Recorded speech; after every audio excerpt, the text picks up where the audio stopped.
தமிழரின் பாரம்பரிய திருவிழாவை கொண்டாடுவோம் புத்தாடை பொங்கலோடு. The Chennai silks. Let the celebrations begin. போன வருஷம் அதாவது 2024ஆம் ஆண்டு யாருக்கு எப்படியோ நடிகை நயன்தாரா, இயக்குனர் விக்னேஷ் சிவன், நடிகர் தனுஷ் இவங்க 3 பேருக்கும் மறக்க முடியாத ஒரு ஆண்டு அப்படின்னு சொல்லலாம். காரணம் நயன்தாரா மற்றும் விக்னேஷ் சிவன் இவங்களுடைய அந்த கல்யாண டாக்குமெண்ட்ரி ரிலீஸ் ஆகி ஒரு மிகப்பெரிய பரபரப்பை ஏற்படுத்துச்சு, பிரச்சனையாகவும் மாறிச்சு. இப்போவும் கோர்ட்டில் கேஸ் போயிட்டு இருக்கு. ஸோ அது இந்த வருஷத்தோட முடிஞ்சிடும் அப்படின்லாம் நம்ம எதிர்பார்த்துட்டு இருந்தோம். அது தனுஷோட அது முடிஞ்சிடும் அப்படின்னு பார்த்தா இப்போ இன்னொரு ப்ரொடியூசருமே கிட்டத்தட்ட நஷ்டஈடு கேட்டு ஒரு 5 கோடி ரூபா கேட்டிருக்காங்க. ஸோ அந்த பிரச்சனை இன்னும் முடியல. அதை பற்றி நம்ம டீப்பாக தான் இப்போ இந்த வீடியோவில் பார்க்க போகிறோம். நடிகை நயன்தாரா எல்லாருக்குமே தெரியும். தமிழ் சினிமாவில் ஐயா திரைப்படம் மூலமாக அறிமுகமாகி அதுக்கு பிறகு சூப்பர் ஸ்டார் ரஜினிகாந்த், நடிகர் அஜித், விஜய், சூர்யா அப்படின்னு எல்லா முன்னணி நடிகளோடையும் நடித்து பயங்கர பீக்கில் முன்னணியாக வந்தாங்க. ஒரு கடத்தில் அவங்களுக்கு கேப் விழுந்தாலுமே திரும்பவும் ஸ்ட்ரகிள்லாம் தாண்டி திரும்பவும் ராஜாராணி திரைப்படம் மூலமாக கம்பேக் கொடுத்து அப்புறம் தெலுங்கு அப்படின்னு எல்லா மொழிகளும் நடிக்க ஆரம்பித்தாங்க. போன வருஷத்துக்கு முந்தின வருஷம் வந்து ஜவான் படத்தில் நடித்து பாலிவுட்லேயும் ஷாருக் கானுக்கு ஜோடியாகி ஒரு மிகப்பெரிய லேடி சூப்பர் ஸ்டார் அப்படின்னு கொண்டாடுற அளவுக்கு ஒரு மிக முக்கியமான இடத்துல நடிகை நயன்தாரா இருக்காங்க. ஸோ நானும் ரவுடி தான் படத்தினுடைய ஷூட்டிங் அப்போ தான் அவங்களுக்கும் விக்னேஷ்வருக்கு இடையில் நட்பு ஏற்பட்டு அது நாளடைவில் காதலாக மாறி லிவிங்கில் இருந்து அதுக்கு பிறகு 2 பேருமே கல்யாணம் பண்ணிக்கிட்டாங்க. அந்த கல்யாணம் கூட ரொம்பவும் கிராண்டாக நடந்தது. ஸோ அந்த கல்யாணம் நடந்ததுக்கு பிறகு தான் அந்த ஒரு பஞ்சாயத்தை ஆரம்பிச்சது. அதாவது அவங்களுடைய கல்யாணம், அதாவது பொதுவாகவே எல்லாருமே கல்யாணத்துக்கு வீடியோ எடுக்கிறது வழக்கம். நடிகர் நடிகைகள் இவங்களுடைய கல்யாணம் எப்படி நடந்தது அப்படின்ற மாதிரி அவங்க பண்ண அந்த வாழ்க்கையை எப்படி கடந்து வந்தாங்க, அவங்களுடைய கல்யாண விஷயம் இதெல்லாம் சேர்த்து நயன்தாரா ஒரு டாக்குமெண்ட்ரி மாதிரி எடிட் பண்ணி அதை நெட்ஃப்ளிக்ஸ் ஓடிடி தளத்தில் விற்றுருக்காங்க.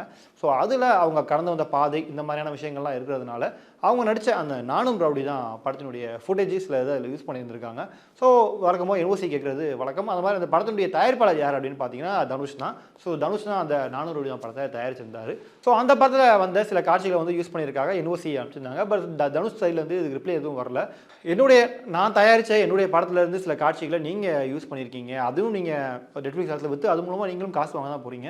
ஸோ அதனால் எனக்கு தர வேண்டிய காசை நீங்கள் கொடுத்துருங்க அப்படின்ற மாதிரி ஒரு 2 வருஷம் தனுஷ் வந்து அந்த படத்தை ரிலீஸ் பண்ண விடாமல், அதாவது ஓடிடியில் ரிலீஸ் பண்ண விடாமல் ஹோல்ட் பண்ணி வச்சுட்டாரு அப்படின்னு ஒரு காட்டமான அறிக்கையை நயன்தாரா வந்து கொடுத்துருந்தாங்க. அதில் தனுஷ் மீது ஏகப்பட்ட விமர்சனங்கள் வைக்கப்பட்டிருந்தது.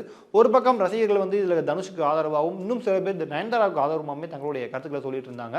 பட் அந்த டாக்குமெண்ட்ரி நெட்ஃப்ளிக்ஸில் ரிலீஸ் ஆன பிறகு தான் பார்த்தா தெரிஞ்சது கிட்டத்தட்ட ஒரு 30 செகண்ட்ஸுக்கு அந்த படத்தினுடைய ஃபுட்டேஜ் யூஸ் பண்ணியிருந்தாங்க. ஸோ அதை பார்க்கும்போது எல்லாருமே கேள்வி கேட்க தான் செஞ்சாங்க. எப்படினாங்க இது 3 செகண்ட் முதல்ல சொன்னாங்க, இப்போ பார்த்தா 30 செகண்ட் கிட்ட அந்த ஒரு ஃபுட்டேஜ் பயன்படுத்தியிருக்காங்க.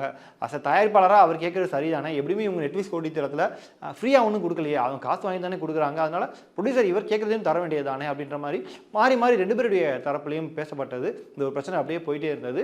குறிப்பாக நடிகர் தனுஷ் ஒரு படி மேலே போய் அந்த நெட்ஃப்ளிக்ஸ் ஓடிடி தளம் மீதும் விக்னேஷ் சிவன் மற்றும் நயன்தாரா இவங்க பதில் அளிக்கணும் அப்படின்னு கோர்ட்டில் கேஸ் ரெஜிஸ்டர் பண்ணுறாரு. ஸோ அந்த ஒரு கேஸும் விசாரணை நடந்துட்டு இருக்கு. ஸோ வரப்போகிற ஜனவரி 8ஆம் தேதி அதுக்கான பதிலை வந்து நயன்தாரா சொல்லி ஆகணும். ஸோ இது ஒரு பக்கம் இருக்கிற பிரச்சனை இதோட முடிஞ்சிடும் அப்படின்னு நாம் நினைக்கும் போது புதுசாக இன்னொரு பிரச்சனை கிளம்பியிருக்கு. அதாவது அந்த டாக்குமெண்ட்ரி பார்த்தீங்க அப்படின்னா அதில் நயன்தாரா நடிச்ச கிட்டத்தட்ட மோஸ்ட்லி எல்லா படங்களுடைய காட்சிகளுமே இடம்பெற்றிருக்கும்.